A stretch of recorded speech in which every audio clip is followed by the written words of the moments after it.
ఓం శుభంకర్యే నమః. అగజానన పద్మార్కం గజానన మహర్నిశం అనేకదంతం భక్తానాం ఏకదంతముపాస్మహే. గురుబ్రహ్మా గురుర్విష్ణు గురుర్దేవో మహేశ్వరః గురు సాక్షాత్ పరబ్రహ్మ తస్మై శ్రీ గురవే నమః. నిఖిల శ్రేయోదాయిని సర్వకార్యసిద్ధిప్రద పరబ్రహ్మస్వరూపిణి శుభంకరీ నమోస్తుతే. అస్మత్ శ్రీ గురుచరణారవిందాభ్యాం నమః. శ్రీ మహాగణేశాయ నమః. ఆదిత్యాది నవగ్రహ దేవతాభ్యో నమో నమః. ఓం శ్రీ శుభంకర్యై నమః.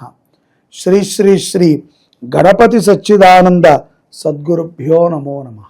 వృషభ రాశి వారికి జూలై మాసంలో గల గోచార ఫలితాలను తెలియచేస్తున్నాము, శ్రద్ధగా ఆలకించండి. ఈ యొక్క మాసంలో వృషభ రాశి జాతకులు తలపెట్టినటువంటి కొన్ని పనులు దీర్ఘకాలిక సమస్యలలా మారతాయి. తస్మాత్ జాగ్రత్తగా ఉండాలి. ముఖ్యంగా రాజకీయ నాయకులు కానీ సేవా మార్గంలో ఉండేటువంటి వారికి కానీ కొన్ని ఇక్కట్లు తప్పవు, కొన్ని అవమానాలు కూడా తప్పవు. ఈ యొక్క జూలై మాసంలో ఖచ్చితమైనటువంటి ప్రణాళిక లేకపోతే వ్యాపారస్తులకి కూడా నష్టము వాటిల్లేటువంటి అవకాశం ఉంటుంది. అలాగే ఉద్యోగస్తులు కూడా చాలా జాగ్రత్తగా ఉండాలి. తొందరపాటు నిర్ణయాలు, తొందరపాటు మాటలు కొంత ప్రమాదాన్ని తెచ్చిపెడతాయి.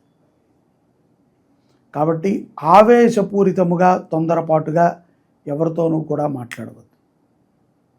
అలాగే ఈ యొక్క జూలై మాసంలో వృషభ రాశిలో ఉన్నటువంటి విదేశాలలో స్థిరపడినటువంటి వాళ్ళు ఆర్థికపరమైనటువంటి చిక్కుల నుంచి బయటపడగలుగుతున్నాము అనుకుంటారు తప్ప ఇంకా ఇంకా లోపలికి మీరు పడిపోతున్నారన్న విషయాన్ని గుర్తుపెట్టుకోండి.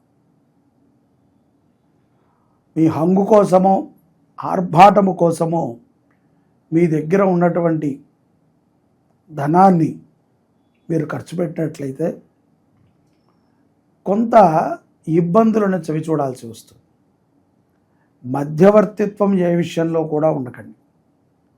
డబ్బుకే కాదు, ఏ విషయంలో కూడా మధ్యవర్తిత్వము వృషభ రాశి వారికి జూలై మాసంలో కొంత ఇబ్బందులను తెప్పించి పెడతాయి. భూమి మీద ఆధారపడి వ్యాపారం చేసుకునేటువంటి వారికి లాభదాయకంగా ఉంటుంది. మీరు ఏ పని అయితే మీకు అవదు అనుకున్నారో ఆ పని అవటాన్ని మీరు చాలా ఆనందంగా స్వీకరిస్తారు. ఇక్కడ భూ వ్యవహారాలు కలిసి రావటము అంటే కొంత సంపద వృద్ధి చెందటము అని మనం ఆలోచన చేయాలి. ఇష్టదైవ ఆరాధన ఎంతో సత్ఫలితాలని వృషభ రాశి జాతకులకి ఇస్తుంది. విద్యార్థులు కూడా సకాలములో మీ యొక్క చదువు పైన శ్రద్ధని పెట్టి చదువుకోండి. ఎందుకంటే ఇప్పుడు కొంత అసందర్భమైనటువంటి వ్యక్తులు పరిచయం అవటము, కుటుంబంలో కొంత ఇబ్బందులు ఏర్పడటము ద్వారా మీ విద్యాభ్యాసానికి ఆటంకములు వాటిల్లేటువంటి సందర్భం కూడా కొంత కనిపిస్తుంది. కాబట్టి శ్రద్ధతో మీ చదువుని మీరు శ్రద్ధగా ముగించండి. అంతే తప్ప అనవసరమైనటువంటి పనులు చేయటము, అనవసరమైన వాటి మీద మోహం పెంచుకోవటం ద్వారా ఈ యొక్క విశేషమైనటువంటి రోజుల్లో మీరు చదవకపోవటం చేత బుద్ధిమాంద్యతని చేకూర్చుకున్న వారు అవుతారు.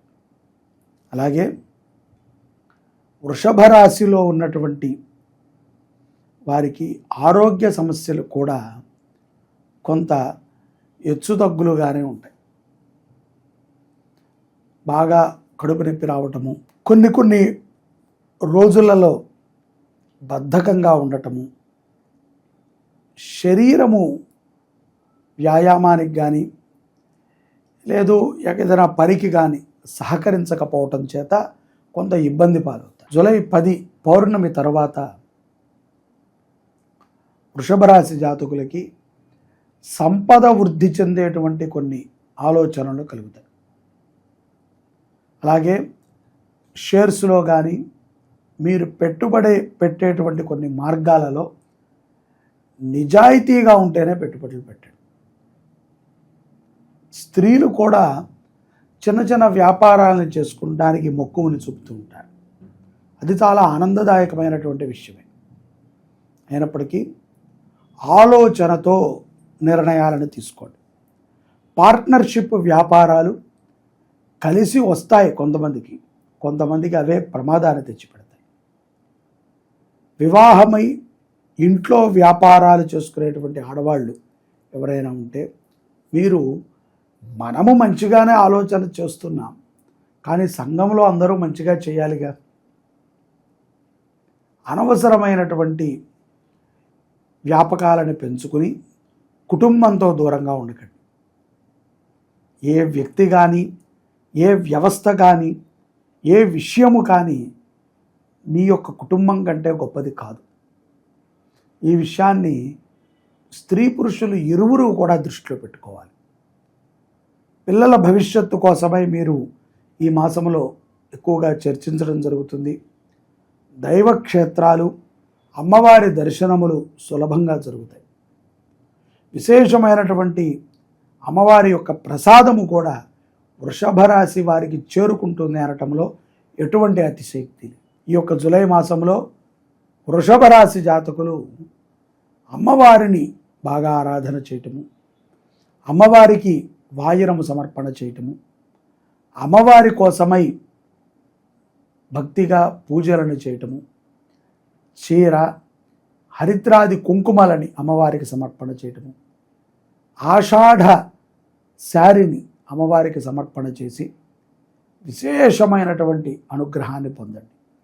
దుస్వప్న బాధలతో కొంతమంది వృషభ రాశి జాతకులు బాధపడుతున్నారు. ముఖ్యంగా గర్భిణీ స్త్రీలు.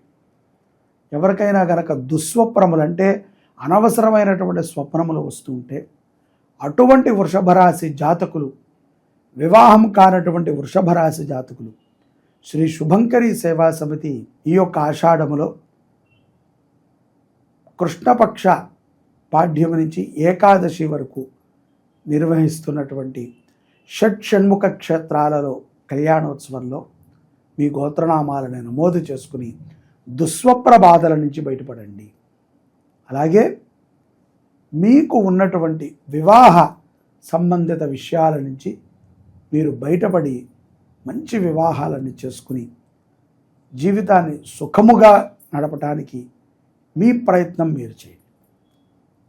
ఇష్టదైవ ఆరాధన, ముఖ్యంగా దేవీ ఆరాధన, వివాహం కానటువంటి వారు, అనారోగ్యంతో ఉన్నటువంటి వారు, దుస్వప్న బాధలతో బాధపడుతున్నటువంటి వారు ఈ యొక్క సుబ్రహ్మణ్య పూజలో పాల్గొనటం విశేషమైనటువంటి ఫలితాలను మీకు ఇస్తుంది. శ్రీ సుబ్రహ్మణ్యేశ్వర స్వామి వారి దివ్యక్షేత్రాలు తమిళనాడులో మనకు ఉంటాయి. ఇవి 6 మురుగన్ క్షేత్రాలు. ఇవి చాలా విశేషమైనటువంటివి. కొన్ని పర్వతం మీద ఉంటే, కొన్ని సముద్రం దగ్గరలో, మదురై దగ్గరలో ఉంటాయి. ఈ యొక్క క్షేత్రాలని జీవితంలో ఒకసారి దర్శిస్తేనే మహాపుణ్యం. అటువంటిది ఈ యొక్క క్షేత్రాలలో ప్రతి క్షేత్రములో కూడా మన శుభంకరి దేవాలయం నుంచి ఉత్సవమూర్తులను తీసుకువెళ్ళి కళ్యాణోత్సవాన్ని చేయించి 7వ కళ్యాణాన్ని కుక్కే సుబ్రహ్మణ్యేశ్వర స్వామి వారి సన్నిధిలో చేసి 8వ కళ్యాణం ఆషాఢ కృత్తిక అంటే ఆఢీ కృత్తిక స్వామివారికి సుబ్రహ్మణ్యేశ్వర స్వామిగా శరవణ భవుడిగా నామాన్ని స్వీకరించినటువంటి రోజున మన దేవాలయంలో 8వ కళ్యాణాన్ని చేస్తున్నాం. ఈ 8 కళ్యాణాలు కూడా మనలో ఉన్నటువంటి 8 కామ్యాలకు ఉపయోగపడుతుంది. మొదటి కామ్యము వివాహం, రెండోది సంతానము, మూడోది పుట్టినటువంటి సంతానము ఆరోగ్యంగా ఉండటం, నాలుగోది సంసార జీవితం బాగుండటం, ఐదోది కోర్టు, ఆరవది మనకి ఉన్నటువంటి మానసిక చాంచల్య దోషాలన్నింటినీ కూడా నివృత్తి చేసేది, ఏడవది శారీరకముగా మనకి ఉన్నటువంటి బాధలు, 8వది అత్యంత విశేషమైనటువంటిది. ఇవాళ రేపట్లో పిల్లలకి మాటలు రావట్లేదు. చాలా మగతగా ఉంటున్నారు. ఎంతకాలమైనా సరే ఈ యొక్క ఆర్టిజం ప్రాబ్లం చేత మాటలని పలుకులని పలకలేకపోతున్నారు. అటువంటి ఆర్టిజం సమస్యల నుంచి తొలగించబడుతుంది. కాబట్టి ఈ కళ్యాణోత్సవంలో ప్రతి ఒక్కరూ కూడా పాల్గొని శ్రీ శరవణ భవ సుబ్రహ్మణ్యేశ్వర అనుగ్రహాన్ని పొందండి.